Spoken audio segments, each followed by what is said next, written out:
Okay, welcome to Chartloop's MEDDPICC series. I am here with Craig Rajpal. Craig is an enterprise sales director at Workato. He helped initiate their enterprise sales motion, and we're going to dive into this whole framework of MEDDPICC today. So welcome, Craig.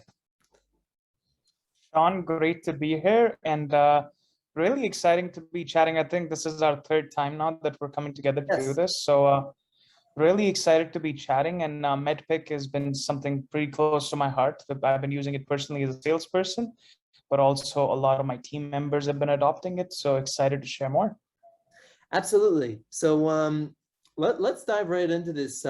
We know that there's probably 3 or 4 main or popular methodologies in enterprise sales. There's spin selling, there's bands. So let's kind of firstly maybe understand exactly how what MEDDPICC is in the first place, and then we'll maybe compare it to a few of the others. So let me actually share here. We have a little slide here showing the different stages of MEDDPICC. So I'll turn this over to you and maybe give us a little intro on what the framework is all about. Absolutely. I mean, there's 2 perspectives to really think about MEDDPICC, right? One is more of a holistic organizational perspective, which is, how is MEDDPICC helping a company not just train their sellers to sell better, but forecast better to basically have, if you're a public company, especially, right, have a more sensible strategy towards forecasting.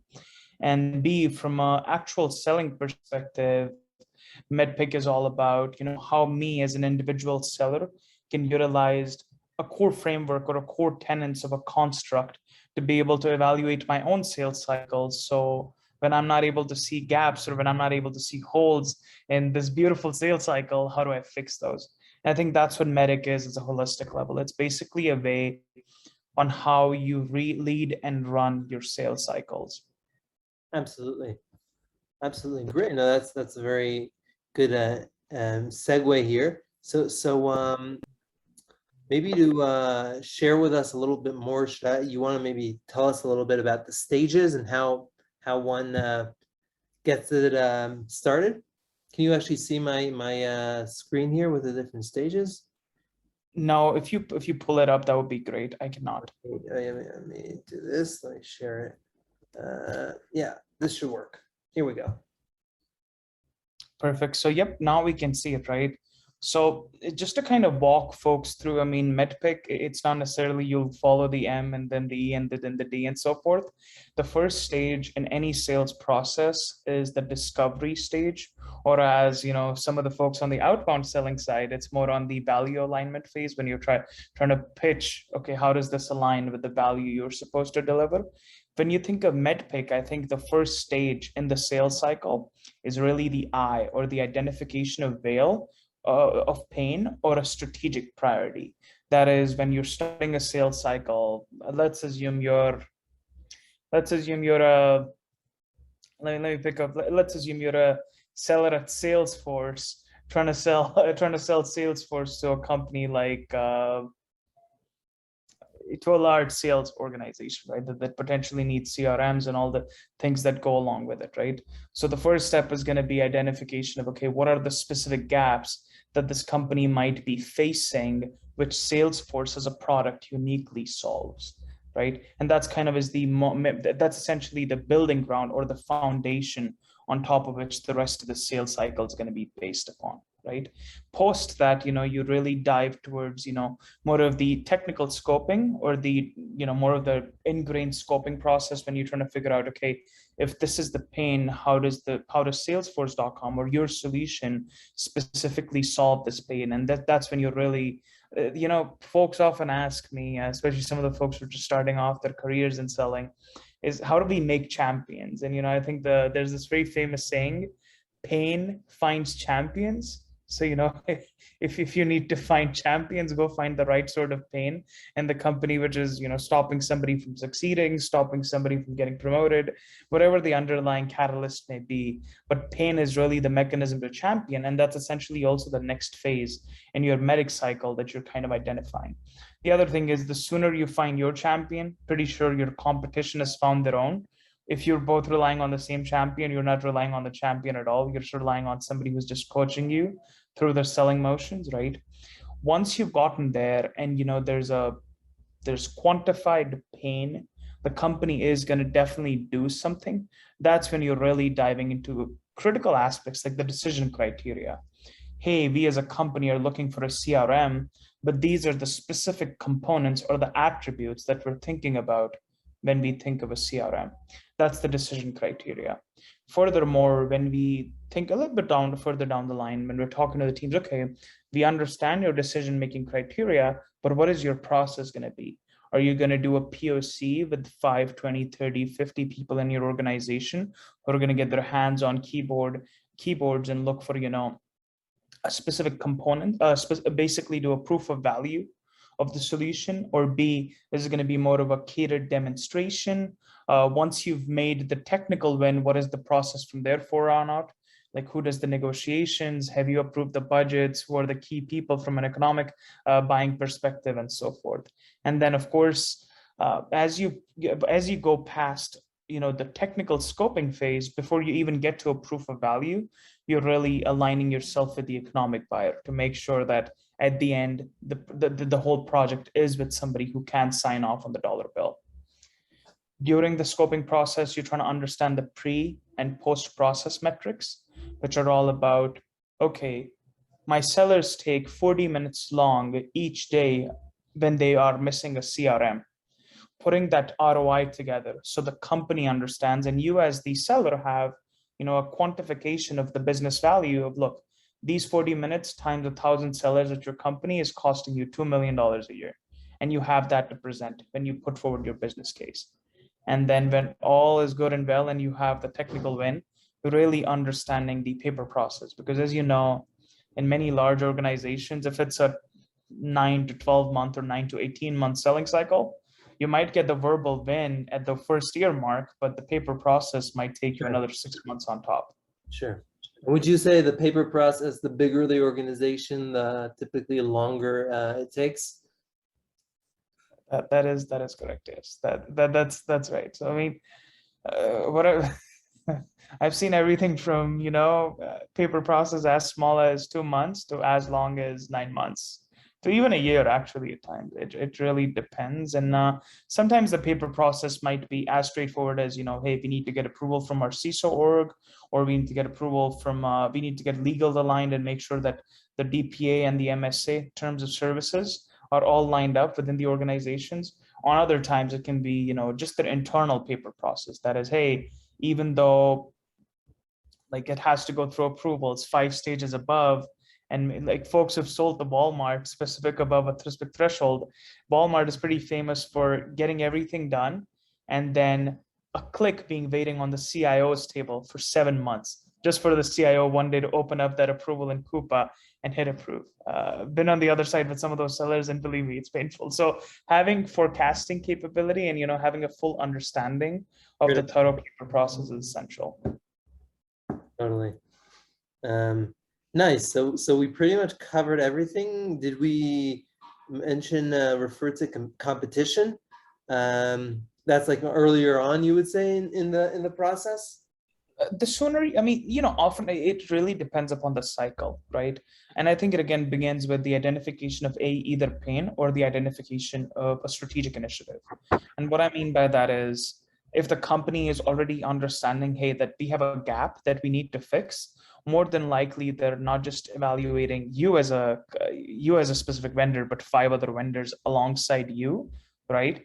And depending upon the champion you have or the multiple champions you create, you'll be able to get information about who they're evaluating pretty quickly. Right. So earlier on the cycle, I would say, identification of pain or strategic initiative, or basically the gap, is the first part of the MEDDPICC process. And that's followed by the champion creation process, the understanding of the competition. Once you get into more of a technical scoping, metrics becomes pretty key. So you can understand, okay, what is the situation as is today? And what is the value of this? What is the post implementation of the solution situation? So you can quantify the value. And then you really go down the funnel of, okay, understanding the decision criteria, the process, meeting with the economic buyer on your side, having the economic buyer meeting, and then the paper process. Right, right. So enterprise sales reps are known to swear by, MEDDPICC being their process. Now from your perspective, I mean, is there an anecdote or a story that you could share of like why this? Like, here's how I was selling before and it was going okay, maybe a few bumps, and here's how this, because this seems like pretty, it seems like common sense. Like, isn't any seller doing this anyways? So how did this, change your life? There's a famous saying, common sense is not so common at all. And I personally don't espouse to it, but I do want to take learnings from it, right? So I think the idea with MEDDPICC is it's not that it's something being forced upon sellers. I'm an individual seller myself, right? I adopt metric. I use MEDDPICC not out of the force of somebody else, but my own volition, for the simple reason it's going to help me see apps when all I see is like, wonderful pastures, right? So what it's helping me do is it's helping me proactively think about any gaps that I'm not thinking about. So for example, I have a strong champion. I have amazing metrics which quantify the business pain. This seems like a sure shot deal, but I still have yet to meet with the right economic buyer, or we've still had to meet with a person who can sign off on the check. MEDDPICC will act as my guardrails, letting me know that, hey, that's a critical part of the step, the sales process, that I'm still not thinking about. The other thing is paper process. Oftentimes, one of the biggest failures I see when it comes to forecasting within enterprise sales is the paper process, right? You might get, especially folks who are new to enterprise sales or haven't done this for long, they get the verbal win and they're like, yeah, maybe a month or two and we're all good. We're all set to get the deal closed. And then 9 months later, they're still waiting on the MSAs to be, their legal teams have hashed out the MSAs. So it's essentially, I think of MEDDPICC as the guardrails, even if your natural instincts in selling and your natural skills and talents get you 80% of the way, MEDDPICC is the other 20%, which makes sure you don't fall off just in case. Right. No, absolutely. So tell me, I mean, from what size deal is this applicable? Would you say, like, if this is a small, let's say a 50K deal, like you're wasting your time, it's whatever, it's 4 or 5 meetings and you have a deal and you don't even need to go through the CIO, or like, well, what's kind of the cutoff? Look, if it's a $5,000 or a $10,000 or $20,000 deal, I wouldn't bother with MEDDPICC. I think it's going to take you, it's just not as consequential in transactional deal sizes as it is in much more strategic ones. If you're a mid-market or a commercial organization, sales organization, deal sizes in the vicinity of 40K and above, 40 to 100K, yeah, you should sporadically use MEDDPICC. You should sprinkle that in. And then anything above 100K in ARR for SaaS organizations, absolutely. I believe MEDDPICC is an essential for every single one of those deals. You might have an outlier that closes in 60 days or 90 days and, feel happy about it. That's okay. But more often than not, anything above 100K is going to take you roughly 3 to 8 months. So having there as the guiding anchor is going to be helpful. For sure, for sure. Now, let me ask you, like, in terms of, of a sales organization. So let's think, if I was a company with, a go-to-market organization of 300 or 400 people, like, who owns the MEDDPICC or MEDDPICC process? Is it the VP sales, the CRO? Is this more of like a training, and kind of where does this? Who takes ownership on this? Or because also I've seen some organizations where that every rep is doing freelancing, different methodologies, and then you look at their CRM, it's a total mess. And so like, how do you get this thing down pat? So I think there's a couple of different approaches here, right? One is it needs to come top down, right? So one of the biggest comes to scaling sales organizations or training reps the right way is basically the lack of a common language. What I mean by that is you'll be sitting in a room. Sean, are you still there? Sure. Yeah. Sean? Yeah. And did I cut out? You did. So let me start again real quick. So sure. It's a good question around who basically takes ownership of MEDDPICC in an organization, right? Yeah. So I believe it does come top down, but there's a couple of different folks who are really responsible for MEDDPICC, who also get the most benefits out of it, right? So if you think of, Sean, pause for a second. Get you there? Yeah. Let's yeah. I think we're good. I think we should go through and yeah, we're fine. You'll cut it out, right? Cut it, You'll yeah, edit. yeah. I'll cut out the sections that got fuzzy. Okay, cool. Ask me your question again. Yeah. So who owns the sales process in terms of implementing MEDDPICC? Does it come top down like the CRO, VP sales, or does each rep bring their own? Like I've seen some organizations where the people just like freelance, each rep does something else, but then also like how do you right the way reflect this back into your CRM in a cohesive way? That's a good question. So I believe so whatever the sales methodology, MEDDPICC, spiced, band, spin, whatever you can think of, right? The issue with not having a common, I think of a sales methodology as like people speaking common tongue or like a common language, right?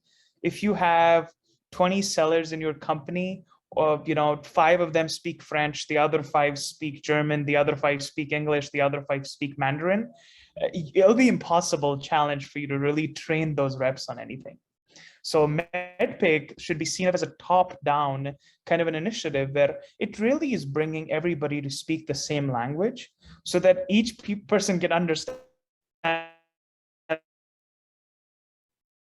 economic part. We're talking about the exact same person or the exact same individual who can sign off on an initiative and has full authority on the budget. Does that make sense? I think MEDDPICC does start top down. What I have seen though, companies do delay it much longer than needed. So oftentimes once you're at 5, 10, 20, 30 people, you have a sizable sales force, at least on the earlier stage side, you should start having a common methodology such as MEDDPICC so that everybody understands and the communication styles on where the deals stand is exactly the same. Sure.